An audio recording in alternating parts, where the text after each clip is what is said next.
பெண்ணுக்கு வரன் பார்க்குறாங்க. 7ஆம் இடத்துல செவ்வாய் இருக்கு சார். அப்போ என்ன சொல்லலாம் அப்படின்னு பார்த்தீங்கன்னா, முக்கியமாக அந்த கணவனோ மனைவியோ ஒரு மேனுஃபேக்சரிங் இண்டஸ்ட்ரியில் ஒர்க் பண்ணுறாங்க அப்படின்னு சொல்லலாமா? சொல்லலாம். இப்போ இரும்பு சம்பந்தப்பட்ட விஷயத்தில் ஒர்க் பண்ணுறாங்க, மேனுஃபேக்சரிங் இண்டஸ்ட்ரி சம்பந்தப்பட்ட விஷயத்தில் ஒர்க் பண்ணுறாங்க. கணவனோ மனைவியோ, சார் இவர் போலீஸ்கார் வந்தால் கரெக்டாக இருக்கும், வக்கீல் வந்தால் கரெக்டாக இருக்கும், இந்த மாதிரி நிகழ்வுகளை சொல்லலாமா? சொல்லலாம். 7ஆம் இடத்துல செவ்வாய் இருந்தால் எல்லாமே டைரக்டாக நம்ம என்ன எடுக்கிறோம், 7ஆம் இடத்துல செவ்வாய் இருக்கு சார், செவ்வாய் என்ன சார் பண்ணோம் அப்படின்ற ஒரு விஷயத்தை நம்ம அந்த இடத்துல ஹைலைட் பண்ணணும். இப்போ யாரெல்லாம் அதிகாரம் பண்ணுவாங்கன்னு பார்த்தீங்கன்னா, இப்போ போலீஸ், மிலிட்ரி இவங்களாம் தான் அதிகாரம் பண்ணுவாங்க. அப்போ அதிகாரம் மிக்க கணவனாகவும் மனைவியாக வருவதற்குண்டான தன்மை இருக்குமானா இருக்கும்னு சொல்லலாம். 7ஆம் இடத்துல புதன் சார், ரொம்ப நாலேஜபிளான ஒரு பொண்ணு வந்து மனைவியாக வருவதற்குண்டான தன்மை இருக்குமா? இருக்கும். நாலேஜபிளான ஒரு மனைவியோ கணவனோ வருவதற்குண்டான தன்மை அப்படின்ற ஒரு நிகழ்வு இருக்குமா? இருக்கும். ரொம்ப நாலேஜபிள் பர்சனாக இருப்பாங்க சார். மேபி ஐடி இண்டஸ்ட்ரியில் ஒர்க் பண்ணுவாங்க சார் அவங்க.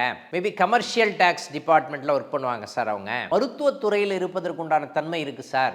மீடியா சம்மந்தப்பட்ட விஷயத்தில் ஒர்க் பண்ணுவாங்க சார். இந்த மாதிரி விஷயத்தை சொல்லலாமா? சொல்லலாம். ஓகேங்களா? இது வந்து 7ஆம் இடத்துல புதன் தான். ரொம்ப நாலேஜபிளான பொண்ணு, அந்த பொண்ணு தான் மனைவியாக வருவதற்குண்டான தன்மை இருக்கும் அப்படின்னு சொல்லலாமா? சொல்லலாம். சரி, அடுத்தது 7ஆம் இடத்துல குரு பகவான் தான்.